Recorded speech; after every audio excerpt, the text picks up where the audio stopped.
Welcome to Real Chat with Kat, the podcast that's all about real conversations for real transformation. I'm your host, Kat Polsinelli, professional speaker, MC, and best-selling international author. Here, we tackle the tough stuff, the mud that we all have found ourselves in. We talk about the pivots, the challenges, and the victories that shape our lives and our businesses. From overcoming trauma and finding your voice to navigating life's unexpected twists, we get raw, honest, and open.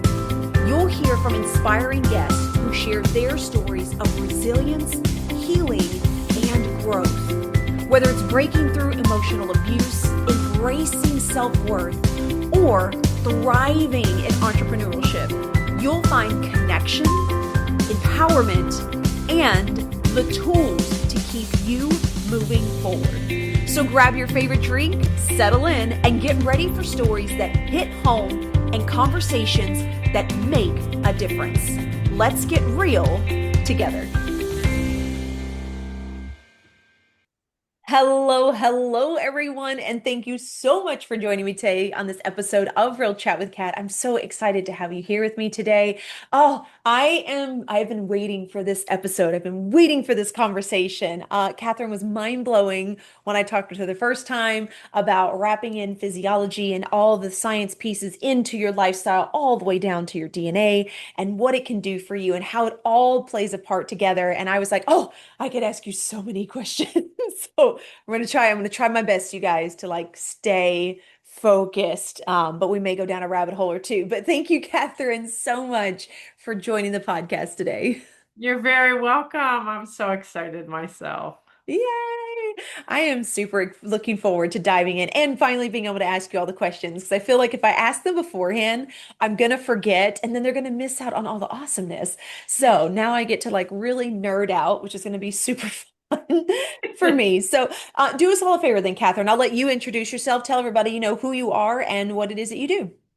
Yeah, so my name's Katherine Ebacher, and I run Listen to the Body Talk, which is a intuitive healthcare tech set of techniques that I use called Body Talk. And it is essentially going into someone's story and finding out where the misalignment is, where the opportunity is for health, and finding body parts and organs and endocrines to reconnect and get communicating better and get them highlighted as to what they might not be listening to, what they might not have been paying attention to, and that knee pain that only hurts when you walk up steps and you ignore it otherwise. Uh, Figuring out why that's there and getting under the covers and pulling it out by the root. Ooh, I love this. And I love that I feel like there has been so many conversations on this podcast recently that has been like, how do we get to the root? Right? Because I think that that is something in Western medicine that we are definitely lacking is how do we get to the root? Because what we're doing is we're kind of bypassing, we're putting a Band-Aid on, and we're like, that should be fine. Take some medicine. You should be great. But we are starting to see, and I guess I'm really definitely starting to see a lot over the last few years that I was introduced to some of this of how much of a role our body plays in like almost screaming at us sometimes to like pay attention. I'm trying to explain to you what is going on or what I'm suffering from or what trauma you need to work on, right? To be able to actually heal from the root cause. And I don't think that we talk about this enough.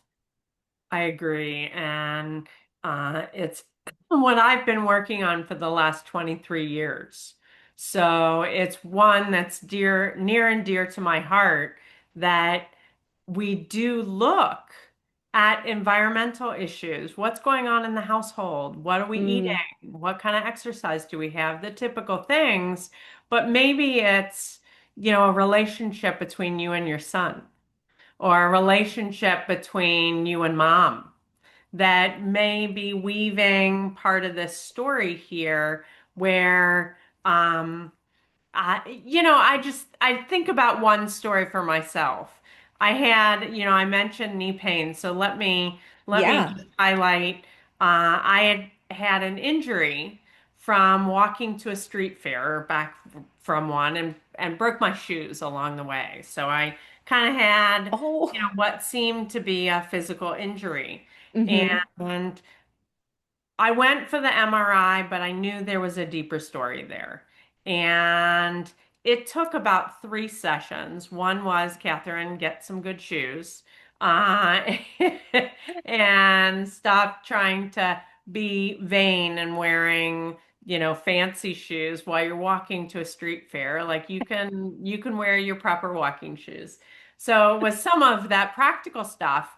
But it turned out I had been in banking for 29 years.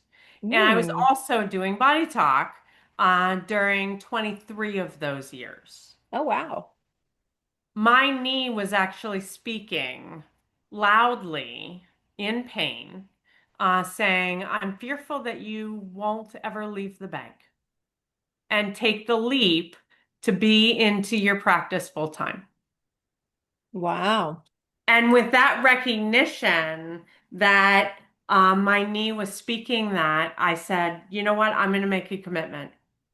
I will tell them on this particular day, um, coming up, that we're gonna do our retirement from banking and get into Body Talk full time. And I that pain went away 99%, literally with just that decision that I had made. And so I went for a walk and I thought, oh, I'm feeling pretty good. And walking along and seeing all sorts of fun things along the way. Uh, Construction time zone that was like something about be danger, be safe, and a little fairy garden was along the walkway of the path. And I thought, you know what? I'm just strolling. I've never been down that little alleyway before. Let me take a stroll down there, and um, my intuition says, Catherine, keep walking. I look up at the sign, and it says Corporation Alley, and I was like, whoa. The rest of that 1% of the knee pain went as I walked by that street, saw a Mustang convertible, and knew I was free, right? Somehow that knee pain was a wake-up call to me. And it was so interesting how the progression of those things, and the knee pain never came back. So crazy when I think, and I think about that too, like people that have stomach issues or migraines, shoulder pain, like different things like that. And I mean, they say that, we walk around with stressors to begin with, especially women, right? Like shoulders are usually tense. That's usually where we hold a lot of stress and stuff like that. But it's really interesting when you start diving into how much the body really is trying to talk to you to let you know when you consciously aren't aware of some of the things that you need to deal with. Maybe it's something from forever ago. Maybe it is something you've been holding on to, whatever the case may be. And I think I have seen this within myself as well with like hip pains that I've had and different stuff. And it's really interesting how, we have so many, we have so on neurons and receptors and different things like that, but it feels like it's almost like on a different level sometimes, and I know that, you have a wonderful background in regards to, anatomy and physiology and the psychology of all of this as well. So I'd love for you to kind of explain like how does this even work? What that doesn't make any sense, right? For anyone that's listening, it's like your knee pain is what told you to get a corporate. How do we make the connection for people to understand that we really should be more present and kind of paying attention to what our body is telling us because it might be more than just a simple pain. Yes, and generally it is something more than just a simple pain. By the point, shoulder pain is something very interesting. It has a heart protection kind of psychology to it, where it's protecting our hearts. It also has a level of responsibility. So Hmm. if we're over responsible or under responsible, those shoulders can lock down, frozen shoulder kind of aspect that says, nope, we have taken too much responsibility on, right?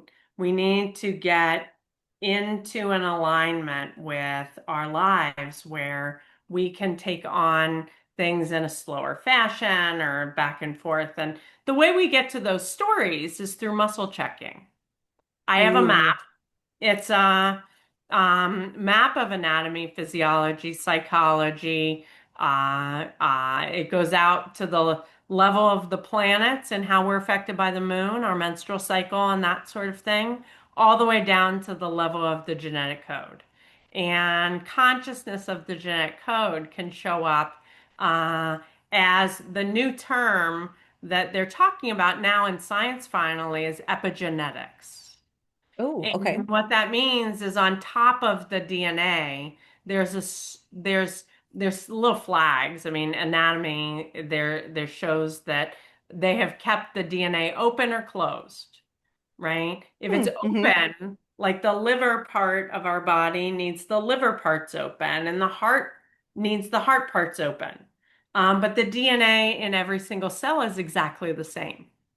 Well, we can lock down the DNA or keep producing cortisol, that stress response. Mm-hmm. We can be producing in overload. And it can be because those little zippers that keep the DNA open and closed is rigid. And it's rigid with a story. Okay. It's rigid with a story that says, I have a metaphorical tiger in my world, and it's called my boss, right? And it keeps that under cortisol popping up every time you think about that particular person in your life. And there may be a flavor of this where there's a personality conflict, certainly, but there may be a reflection there with how that boss treats you because of the way that your father had treated you in early childhood. And Ooh, here we go. it, yes, it gets very, very neat when we look at the mirroring effect that happens in our current world to help us resolve things from the past. Mm-hmm. Ooh, okay. The mirroring effect. We got to talk a little bit about this because I don't think that a lot of people have heard of this. This is something newer to me as well, but this is like so fascinating. But it makes so much sense. And I've found this really interesting, and it's something that I pay attention to. I'll take it to this the way that it kind of showed up for me, and I know that a lot of people that are parents can relate to this. We get frustrated with our kids because of certain things, and we're like, "Oh, that's stupid. You're not paying attention," and da da da da da. But what is really interesting is the patterns and the things that we notice within our kids tends to be a reflection of the things that we need to work on. And our kids are like pumping it out there with a giant yellow flag. And we're getting frustrated with it. But ultimately, if we really do kind of look back, it's the things that are frustrating ourselves. And instead of us working on that, we're blaming our kids to fix something and not paying attention that it's something that we're doing as well, which is why we hear a lot of people. I know I used to hear this, right? Monkey see, monkey do, but do as I say, not as I do. And it's like, oh my gosh, how many times did I say that to my kids when they Mm. were growing up? Because they had noticed something and they had said something. And that was like the first thing that you snap back with. And I just find that really, really interesting. When I look at all the traumas and things that I have been through, especially being through an abusive relationship and then seeing the effects that that had on my kids, what I found really interesting was how much of a reflection they were back to me, the things I still needed to heal, right? My kids were not used to being vulnerable and being open. I was not used to being vulnerable and being open. I didn't get upset around my kids as far as crying and stuff like that. That was really hidden. My kids were the same way for a really long time. I dealt with a lot of anger issues. Do both of my kids have some anger that we're working on? But it's just really, really interesting when I think about that. And, obviously we experienced similar traumas on different levels and different perspectives, but how it still shifted the way that we are handling all the things. And it's like, it's all intertwined and connected in some form or fashion. Okay, so let's kind of simplify that down for anyone that's like, what in the hell are you two talking about? So what do we mean when we're talking about this mirroring effect? How does that even happen? Does it have something to do with the brain and the way that the brain is picking something up and that's why we're seeing it? Give me some information to fill in here. Well, first of all, there's a mystery involved, right? Because we don't exactly know how this universe works for our entire existence. And it appears as if the players in our lives currently have uh, either children or our partners or can have on a face that is their unique face. But they're playing out button pushing from those earlier parts of our growing up that we didn't get handled, Mm-hmm. we didn't get nurtured the way that we wanted to.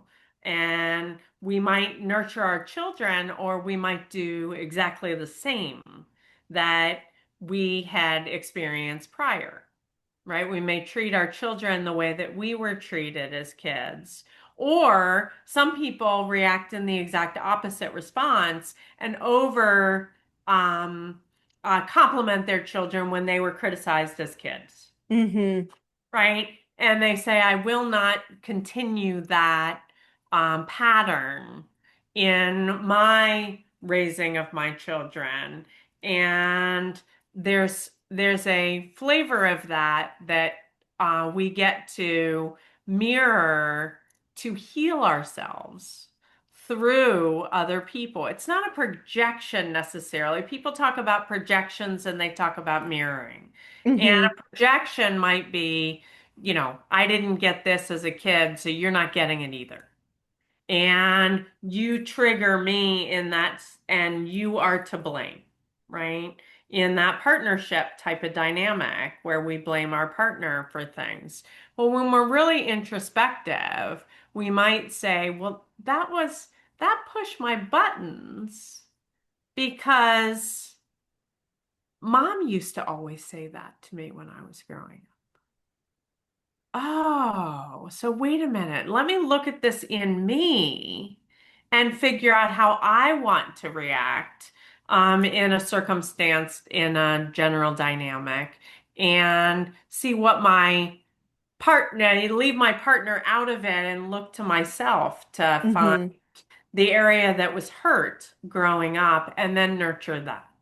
And invariably, those relationships shift and change out there when we're not blaming them for an emotional reaction and instead looking for where did that originally happen for me?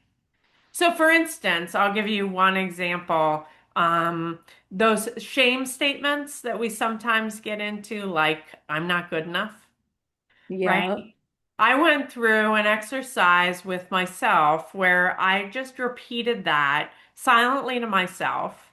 I'm not good enough. I'm not good enough. And then repeated it out loud. Hmm. Then went into a meditative space and said, when did I hear that for the very first time? Ooh. And I went back and I remembered playing with my mom when my father decided that he came into the room and they had some sort of argument and he went out for a drive. And I was left with this woman who was quite emotional at the time and had had bipolar disorder. And so the argument had escalated to a certain point, and I felt unsafe. And at that time, I said, I'm not good enough to make my mom well. Hmm. Then the exercise was that was a big eye-opening sort of response that I was the one who had said I'm not good enough at something. But I went back up to the level of intellect, which is one of those higher frequency emotions, and was like, okay, 8, 10 years old, no high school, no college, no medical school, no specialty in psychiatry, just not qualified. And all the tears came flowing down because I realized that it wasn't something that I needed to carry with me every day, all day. It was something that situationally I was unprepared for and was unqualified for. And all of a sudden, that belief system, I can say I'm not good enough till the cows come home, and it has no trigger for me anymore. Whereas for someone else who's still living that doesn't know the underlying story, Hmm. even just hearing me say I'm not good enough could trigger them in a emotional response.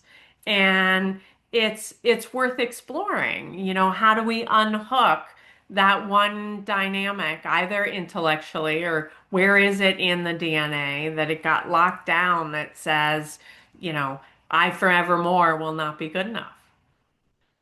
Well, maybe that's not true. I always find it interesting too when we go back to certain situations, especially when we're younger, where we don't have the control and how we internalize something at some point, and that became the belief that we used to grow up into adulthood, right? 30s, 40s, 50s, 60s. I mean, I've talked to so many people where, when they start learning about being a little bit more self-aware and seeing the things that they maybe had been through, and then realizing that it had nothing to do with them. And it's so crazy to me to know that the body and the brain can like take one instance and be like, this is it for life. Like until you work hard to prove me wrong, this is it.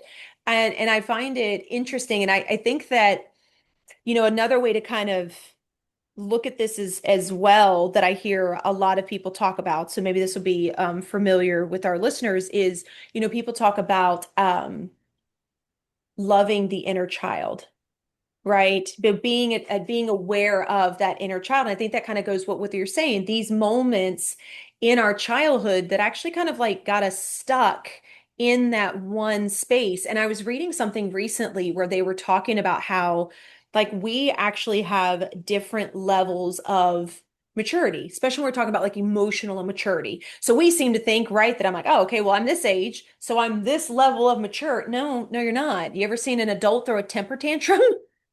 It's really interesting when I kind of started looking at that, I was like, oh my gosh, that makes so much sense. Because think about it, there are certain situations that we go into and we have the ability to handle, and then there's other ones where we like fall apart, and other people are like, but that's not that big of a deal. Like that's not that difficult. And I do believe that that is really tied into, like you were just saying in your story, there's something that happened and it kind of locked that maturity in that space. And so when you are triggered or like you said a button is pressed, something is familiar to it, you don't know how to act to it with a level of maturity that you are maybe in general, because that one space is still being held on to.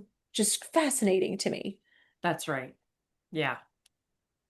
So when we're talking about, okay, I realize that I may have some work to do. I realize that maybe I'm not as emotionally mature on certain subjects, but telling myself this one thing over and over again, that scares the hell out of me to try to do that and go back to it.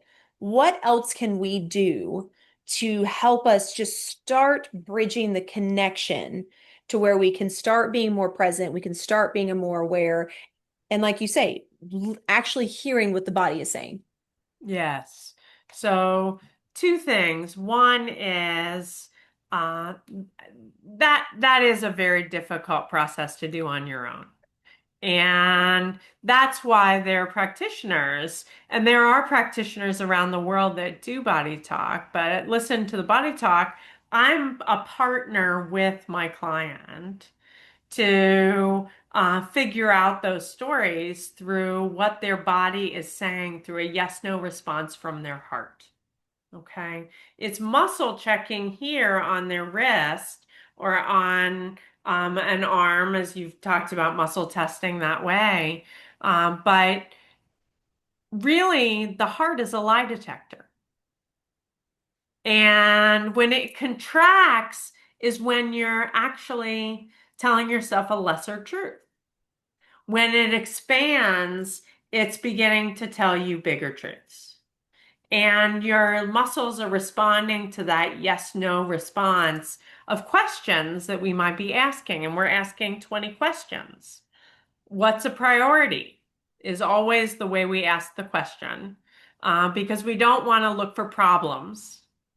We don't want to look for something that was bothersome last week that, isn't a priority for us to deal with in the present moment. So we always Mm-hmm. ask, what's a priority?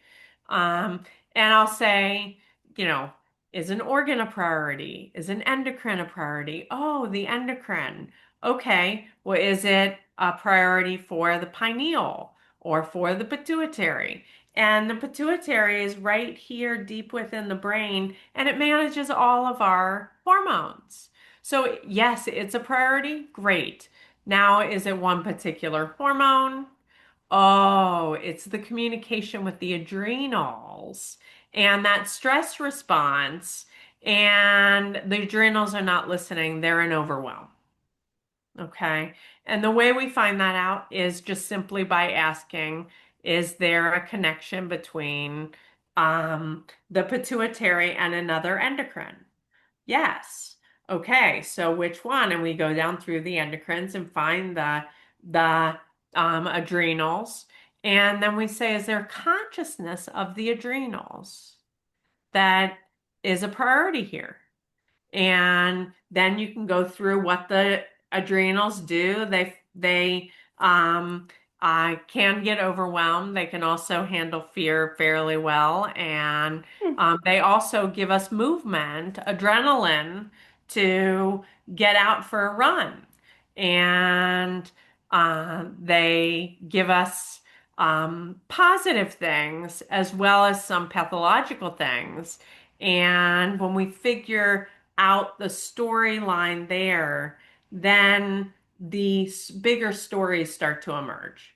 So Mm. once we find what endocrines are in overwhelm, then we start asking questions. Well, is it um, an environmental issue? Oh, yes. Is it in the home? Yes. Is it related to your children? No. Is it related to a partner? Yes. And you can, go through the series of questions and figure out what's not either out of alignment or affecting you in some, challenging way and Mm-hmm. affecting those adrenals and overload. And that's one thing that we can do as a team, right? Practitioner and client.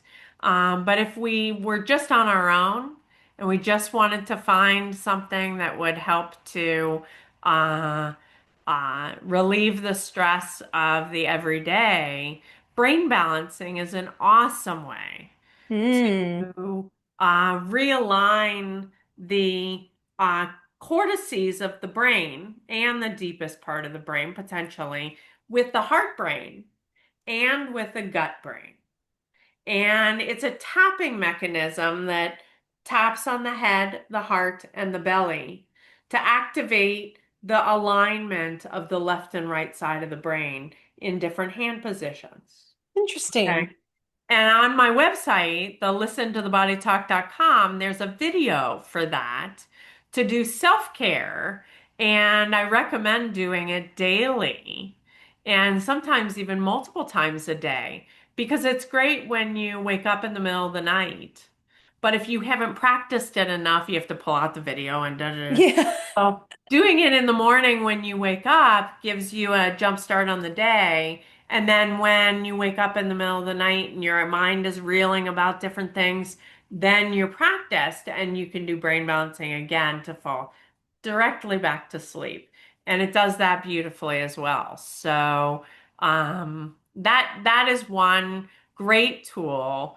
And the other thing I want to mention is that hand positions become a big part of a body talk formula. And Ooh, okay. they can be mudras, but they can also be like a belief system, such as the I'm not good enough or I'm not worthy, or some of these, you do a hand position with two fingers on your thumb and here, and then the practitioner will lead you through seeing that, hearing that with all five senses. And it's with some eye rolls, similar to EMDR, that goes back and Okay. forth. But we bring something up in memory for about a minute and a half, maybe 2 minutes. And we can do that with a trauma, a belief system, a fear phobia that we might have, and Okay. actually begin to release that with just a very simple sort of eye rolls and repeating a few phrases or thinking about spiders if you're afraid of spiders and that kind of thing.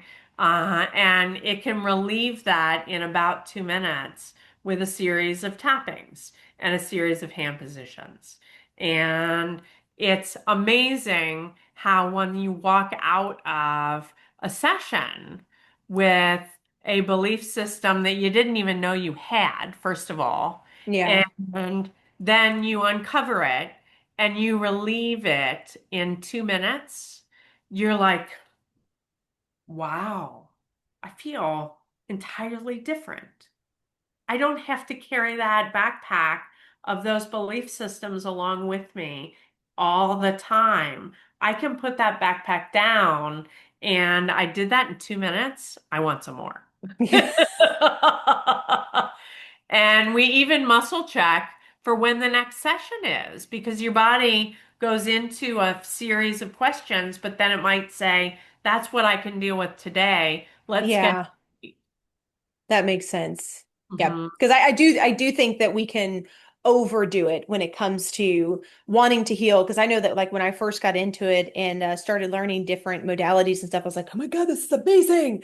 But there were times where my body was like, and can we just pause for like just time out? Just we need to rest. We need to rest and heal before we do anything else. But it does kind of become, I don't want to say addictive, but it's just like it's so relieving, different things that you can do. Now, I want you to touch base a little bit, if you don't mind, kind of explain muscle testing, because I'm not sure if a lot of people understand. I know what it is, right? We're connected to kinesiology, but again, Western medicine and stuff, we're not using the body to be able to give us an idea. And I think muscle testing is phenomenal and weird and cool like all at the same time. And I've actually used it in sessions as well when I've worked with people, or I guess people have worked on me. And it's like even I sometimes I'm like, wait, that's what it said? Mhm. Yes. A muscle, in muscle checking, is a muscle strong or is it weak? And the way we do it in body talk is a strong response is a no, and a movement response is a yes. Okay. Oh, okay. And you can actually do muscle checking with your own hands. Give me a no, and you lock it. Give me a yes, and it opens. And then once you've set up that communication, you can communicate with yourself because, again, that heart is a lie detector. It's activating those muscles based on every single thought we have, which is why when we're in an overwhelmed sort of place, we might be a little less stable on our feet because the muscles have become either rigid or weak at the fact that our thinking is constantly being evaluated by the heart. And it evaluates and activates the muscles to be strong or weak. And I find it fascinating that once you set up a level of communication, when you say, give me a no, give me a yes, you Hmm. begin to have a conversation with the body instead of just falling over because you tripped because your body was weakened by the thinking that you were having about, a challenging part of your day. Which makes a lot of sense because I think about times where, because I'm a very balanced person. No, but like I usually don't trip and fall over my own feet and stuff like that. And then there's sometimes like I'll miss a step and I'm like, what just happened. Or you walk into the side of a wall. I know I'm not the only person that's done this, where you're like so focused on what's going on, you go to turn the corner, you're like, bam, you're like, oh God, I thought that was a lot further than it was. So that makes a lot of sense because you've almost kind of shut down the communication to where like part of your brain is trying to focus so much on all the things that you're doing that the other part can't even pay attention, or it's just decided not to because it's like, hello, we're gonna hit the wall, so you will look at me. Uh, Yeah. I think Yeah. that the fact that our bodies can do so much for us and there's so much communication with it is just it's mind blowing to me. And it's also frustrating to know that we're not having this conversation on more of a larger scale, right? Like, why are our doctors not having this conversation with us? Why are we not going into these depths when we could be using this to actually figure out what's going on and us be able to live happier and healthier lives and not be in so much pain and feel so depleted all the time. And you talked about something in the kind of toward the beginning that I want to touch base a little bit on as well is, you talked about the gut and how the gut and the heart and the brain are connected. I want to touch base on this just really quick. I'd love your insight on it because most of us, myself included, the brain, right, is where we think. The brain is where we do things. The brain should be, you would think, be the decision maker. And I have realized that is a lie. It is not the decision maker. And what I didn't realize was how many nerve endings and receptors in the gut is actually more connected and knowing more than the brain. Hence, trust your gut, which I thought was crazy because I'm like, oh, I thought that was just something we just said. No, there's actually a reason behind it. So I'd love to give you the space, but kind of explain the connection between all that because we don't realize that. We are taught that we think from the brain and brain is the decision maker. And I feel like it's more of the pilot, like it steers once it is given the direction. Hmm.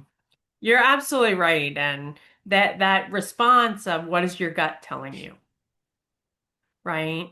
Because there Hmm. are all these nerve endings down there, and the one big decision maker is your gallbladder. Ooh, Gallbladder is a decider, and your liver is a planner and organizer. So they work together as yin yang partners, as feminine masculine partners, where we can plan something and we can make decisions about how we want that plan to work out, or not work out, but how do we want the plan to look. And we can also, the reason the gallbladder is a good decision maker is it's a processor of a lot of the breakdown of amino acids in our body when we're okay. when we're breaking down fats and meats and that sort of thing into good, healthy building blocks for the rest of our body, then it is essentially um, taking electrons on and off of little strings of proteins and making a short chain or a long chain or a longer chain by putting things together with little magnetic poles. And Hmm. it's an activator of not electrical, chemistry in the body. It's an activator of that. So it's also a good decision maker because it activates things that our body is naturally going through, but we don't have to think about that. We don't have to think about how the small intestine figures out what the body Right. needs in the circulatory system and what's garbage that goes out through the large intestine. The small intestine is super, super smart. It's one of the most intelligent organs we have because it's making those decisions, talking with the heart. The heart's saying, yeah, that big toe, we need a little vitamin C down there, or we need a little extra water in the knees because they're not very hydrated at this point. And the small intestine goes, okay, we need a little vitamin C. Let me talk to the stomach and say for the stomach to talk to the taste buds and say, bring us some orange juice. Oh, and then we open a door and we're looking in the refrigerator and we're like, oh, there's the orange juice. Okay, maybe I'll have some orange juice. Meanwhile, the whole body has already told you that it needs vitamin C, and it's communicating upwards to the taste bud so that when we're making a decision about orange juice versus milk, it's already been made. That decision was already made because the vitamin C was needed by the big toe. So crazy. Like just I it know. blows my mind. Oh, Mhm. it's so fascinating though to know that we are so complex, yet we're not taught about all of these things, that really make us who we are, and can give us these little hints and signs for us to be aware of more than just what, a doctor is saying. And no offense to a doctor at all. They definitely have their place wholeheartedly. And I think that we give away a lot of our power to these entities because they went to school instead of realizing that we should know ourselves better than anyone that we're dealing with, I see a chiropractor on a regular basis and I adore him because I know that I can go in and say, hey, this is what's going on. And the last time that we did the stretches or the way you adjusted me this way, I don't think that it helped. And he's like, okay, let's do something different, and so it's really interesting when we think about it in that way of like how can we be more aware and trust ourselves as well, that maybe we do understand ourselves more than we give ourselves credit for. Yeah. I think that one of the things that has recently come on the scene is um, science has gotten smaller so that we can see things smaller. We can see things down at the level of the DNA now. And Hmm. we couldn't see those before the Human Genome Project, for instance. We didn't have the electron microscope. So we were doing a lot of things from a macro perspective, to the best of our ability, sending, antibiotics home with a child who has a bacterial infection, not recognizing that we had so many mutualists in the microbiome of the gut that are bacteria that we need, right? And Hmm. meanwhile, we find out it's a viral infection. We didn't need the antibiotic in the first place. But now we're able to see how really this ecosystem is happening in the gut. And I'll just tell a story about my mom was taking a uh, antibiotic for 10 days. And I didn't know it. The nurses hadn't told me at her retirement home. And I said, Mom, you seem kind of down. Like, what's going on? Maybe we could go to the nail salon tomorrow and have a little pick me up. And she goes, Oh no. They're going to get clippings in my eyes and I can't pick out a color. I don't want to go. And I went home and I said, Mom's depressed, right? There's something going on here. And I called Hmm. up the nurse and said, I think she's got a chemistry change. And they're like, yeah, she's been on an antibiotic for 10 days. What? Oh my goodness. Okay. So Wow. I did this body talk session where I went to her appendix. The antibiotic was done. It had been done 10 days before. And in her appendix, which she did have one, is a storehouse of these bacteria, these microbes that we have. It's not a useless organ, it's a storehouse of microbes. And I saw Noah's Ark, two by two, the biodiversity coming back out of the appendix because we were able to say, coast is clear, the antibiotics out, you can come back into the gut. And I did this session probably 10:30 at night. And mom, when I went back to take her to the nail salon the next day, or so I was hoping, she said to me, Catherine, at 10:30 last night, I had the most amazing dream. I think it was the best dream I had ever had. And I was like, okay, something happened. And I said, do you want to go? Oh, yeah, I picked out my color, Catherine. I am ready to go to the nail salon. Let's go. And we had a lovely day together. Her depression had completely lifted with just a change in biodiversity back in that gut. So not only is it super, super smart, but it can get depleted by some of the medications that we took to get rid of, what was it, a bladder infection or something, not realizing all that the gut microbiome and the skin has bacteria on it, and the eyes are protected by those as well. And Hmm. we sometimes need to eat them. Sometimes we need to play in the dirt, right? You Yeah. know, the skin layer can really benefit from a little gardening for an afternoon.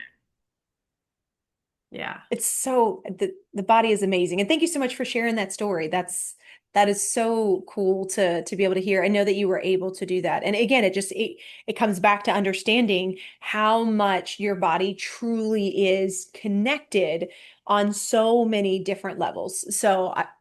Catherine, I could talk to you for hours about all this stuff. But please do us all a favor, tell everybody, how they can find you, how they could connect with you, how they can be in your world. They're wanting to learn more about this. Yes. So the simple way to reach me is through my website, listentothebodytalk.com. And I am located in Cincinnati, Ohio, but I do Zoom sessions around the world. I have clients in Hong Kong and London and France, and as well as the United States. So that is not a distance that can't be reached with energy. And again, I'm doing sessions locally here, Zoom or phone.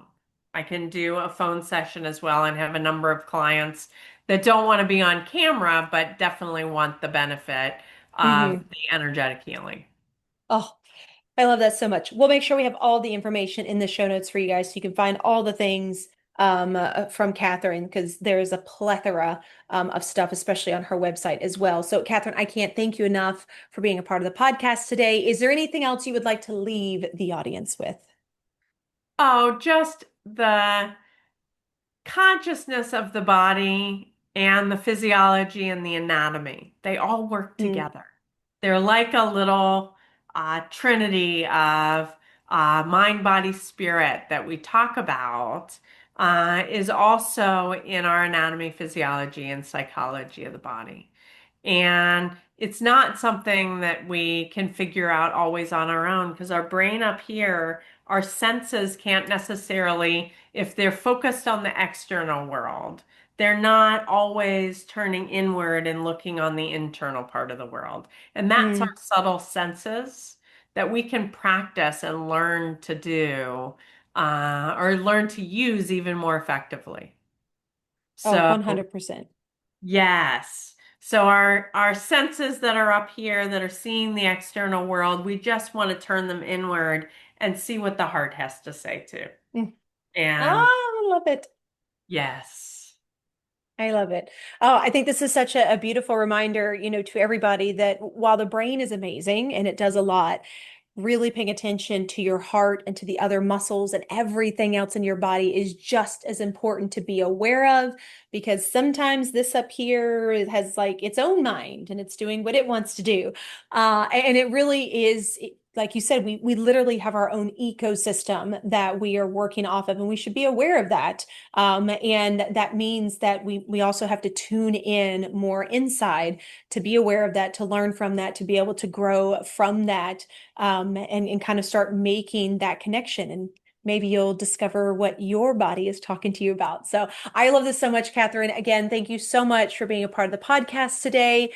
Oh, to everybody else, again, we'll have all the information in the show notes. And until next time, do one thing positive for someone each and every day and see the difference that it makes in your life. Catch you later. Thank you so much for tuning in to Real Chat with Kat today, where real stories meet real solutions. If you love today's episode, don't forget to subscribe, leave us a review on Apple, and share this with someone who may also need to hear this as well. Let's also keep the conversation going. Follow me on socials at The Lotus Effect, connect with our incredible guests, and remember, you are never alone. Your story matters, and you have the ability and the power to rewrite it.